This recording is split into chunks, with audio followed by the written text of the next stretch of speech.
just wanted to share with you a message that God has given me. Are we enriching our children in the youth? And what comes to mind when I think about that, I look at my daughter, which in less than a month, she will be 16 years old. And we have to be in tune with what the Lord is doing in their lives as well as ours, right? There are some things that He's transitioning so that you can soar in the things that God has for you as well as them. But sometimes we can enable our kids. Think about it. If you know that they are wrong, we don't correct them. If you know that they are lazy, you don't have them to do anything.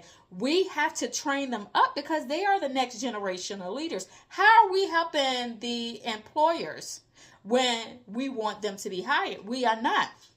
Like for my daughter, even when she was 14, she was even thinking about, driving. And I remember telling my husband several times, well, we're going to take that from her if she don't do X, Y, Z. And he was like, no, we're not going to do that because there's something we have to do. We have to do our part as parents. We have to enrich them, and that means helping them to be who God called them to be and not stopping them, and also not being an enabler to encourage them to go down that path. You know that they are not doing what's right. So fast forward today, I'm happy to say my daughter has her learners, and she has been.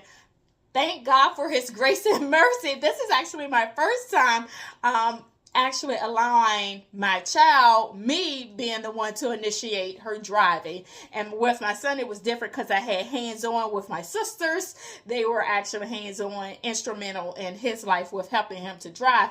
But in this process, I can tell you that even doing this, she actually wants a job. So my job as a parent is to enrich her, to help her be who God called her to be, not to be like, well, I don't want you to grow up, which in fact, as parents, we don't want our children to grow up, but we have to let go of that rope, okay? But we cannot be the enablers to say, you know what, yes, you continue down that path, don't clean your room, don't do chores, yes, talk back to that teacher, yes, do this to whomever. No, we are in a position to be a leader. We are in a position to help them. Because remember, you don't expect them to be in your house forever, right? And I laugh because my son and my daughter, they, in a sense, is night and day. My son, he been on his own for a while, and I can say that he is self-sufficient, and I have given him the tools he needs to succeed. And I thank God for giving me the ability when I was, a single mom to help him. And we had family as well. Think about it.